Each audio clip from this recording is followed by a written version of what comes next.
Imagine what it would be like to be a fly on the wall for a whole evening when men and women are busy sizing each other up.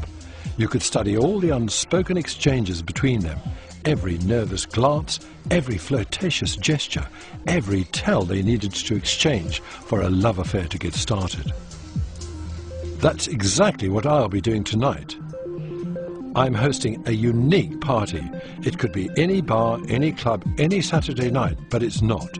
We've invited 15 single men and 15 single women, and we've set up cameras in every corner of the room.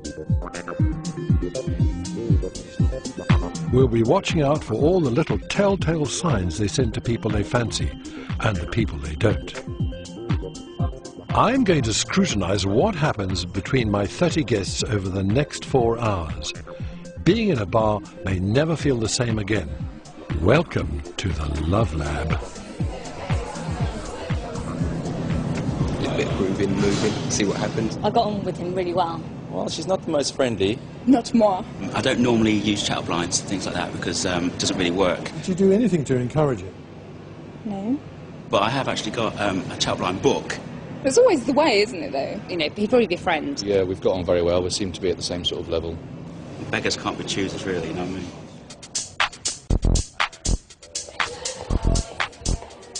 The female guests have been asked to arrive early and are getting to know each other. How will the behavior of the women change when the men enter the room?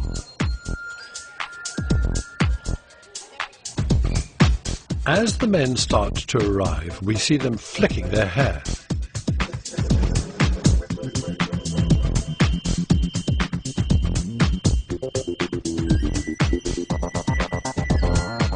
The hair flick is a classic example of preening.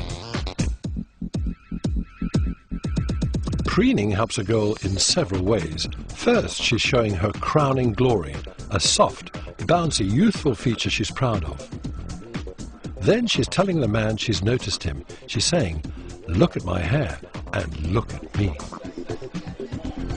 Among women, preening is not only common, it's contagious. 3 of the 4 girls in this group preen themselves by flicking their hair. 1, 2, 3. It's like a Mexican wave.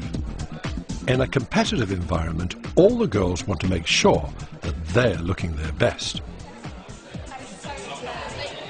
Men like to think that they do all the running and that they make the first move. But watch how it's actually the women who initiate things. Okay, now let's just see if we can track this one. Let's slow time down and study in detail what happens when Richard arrives at the party.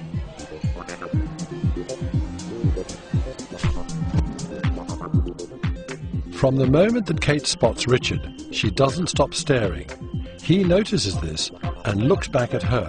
Kate's friend Sarah also turns and looks at Richard and flicks her hair appreciatively. These glances take less than a second, but this moment may change their evening. It could even change their lives. Courtship is almost always a matter of female choice, and in a bar, it's the woman who invariably makes the first move. She does this by producing an approach tell. Anton and Marius move towards a group of girls. They're waiting for an approach tell. Jasmine on the left spots them standing alone. She stares at them and gives them a smile. This is an approach tell. It says to the guys, "You may approach me now." Yvonne turns to see the guys and also smiles, sending the same signal. Without an approach tell, you may as well not be there. One of these men is part of the group, the other isn't, but wishes he were. He steps forward, tries to be physically involved, but to no avail. Even when he's left alone with the girls, a perfect opportunity to move in, he stands there expectantly, watching them, patiently waiting for an inviting signal from one of them. But it never comes. Without an approach tell from one of the girls, there's very little he can do to be accepted, so he carries on, looking slightly lost and waiting.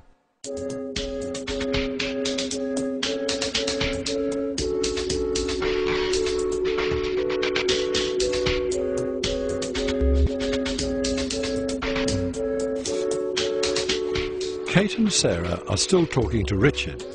It's evident that they both like him, but it's difficult because they're close friends. Look how they use their hair, their mouth and their eyes to keep Richard's attention. Kate raises her shoulder, fixes her eyes on Richard and smiles.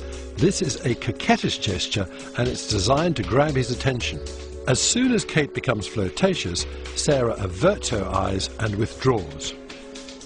When Kate realizes that her friend is withdrawn, she points at Sarah, involving her once again. There are other subtle signs of friendly competition between the two girls. Sarah exposes her neck. This is a submissive, flirtatious gesture because it presents a very vulnerable part of the body.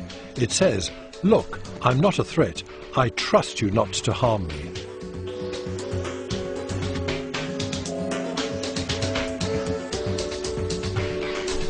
Kate goes to the bar, and as she passes Richard, she discreetly pats him on the bum. This is definitely a provocative gesture.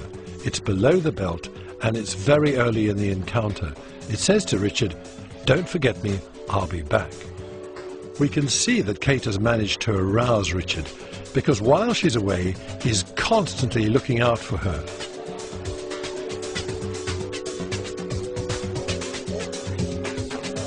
You move over. That's it. Beverly and John have been chatting to each other for ages. They're oriented towards each other, ignoring everything and everyone else. How do we know whether he's equally committed to her? Well, let's just look at his feet. There you are, legs crossed. That's a very important tell. It tells us, but not necessarily him or her, that he's entirely committed to that conversation. He has absolutely no intention of moving on. Sarah has also crossed her legs. She too has no intention of leaving. Richard is still looking around. He's missing Kate. Now it's Sarah's chance to make a move. One of the things you'll find is that women often preen themselves when they've lost the attention of the guys they've been talking to. Watch how she uses her hair, her mouth and her eyes. Sarah preens the right side of her body, almost as if she's trying to draw Richard away from the centre of the room, where Kate is to be found. She becomes more animated in an attempt to hold his attention. Now she deploys her killer tell, the eye pop. She closes her eyes and then opens them, pop, fixing him with a loving stare. This seems to be working because Richard is much more engaged in the conversation. But Sarah's not entirely at ease because she keeps glancing to her left, keeping a lookout for Kate. She sees that Kate is busy elsewhere, so she produces a barrage of flirtatious tells. There's a little head cant, then there's an eye pop, followed by an exaggerated look of incredulity. After that, she raises her eyebrows, flicks her hair, and produces an emphatic grimace. But has the barrage of tells worked? When Kate returns, she picks up where she left off. Sarah doesn't continue to make a play for Richard because she looks away and detaches herself. Beverly and John are still talking, but her feet show that the mood has changed. John's legs are still crossed. He's quite happy, but Beverly's right foot is pointing into the crowd. It's an unconscious intention movement. The chemistry is not working at the moment. She's obviously looking for something better. She wants to move on. Her facial expressions are now much more controlled, and when she gets a chance, she looks away. John is now using much more exaggerated hand movements, trying to keep their conversation alive, but it's a losing battle. He cracks a joke, and they part company. Looking lost and tense, he takes a swig, looks at his watch, and then releases the tension.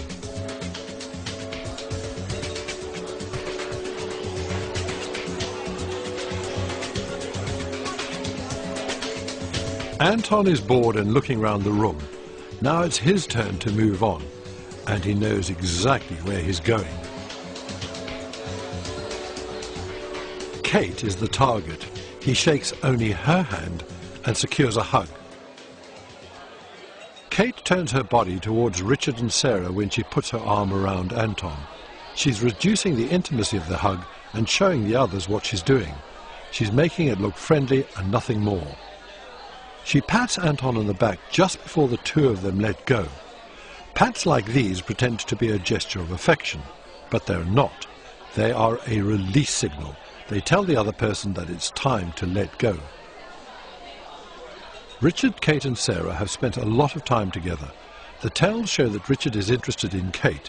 They also reveal that Richard regards Anton's arrival as a serious threat. Although Richard is doing his best to hide his feelings, he's giving off distress signals. There's a distinct lack of expression. See how he runs his tongue over his teeth? They are his primitive weapons. It's a disguised signal of aggression. When he shakes hands with Anton, Richard tries to appear relaxed. He's smiling furiously, but it's a completely fake smile. He's deeply unhappy. One tell really gives away his discomfort. His chin is pulled back. This is the chin tuck. It's what we do when we are feeling threatened. We react as if someone is about to punch us metaphorically on the chin. To make matters worse, Marius arrives. Despite Richard's insecurity, the physical arrangement of the group is revealing. The two girls have lined up beside Richard. They're showing their allegiance to him. But this doesn't stop them sending flirtatious signals to Anton and Marius. Women flirt with men even when they are not sexually interested in them.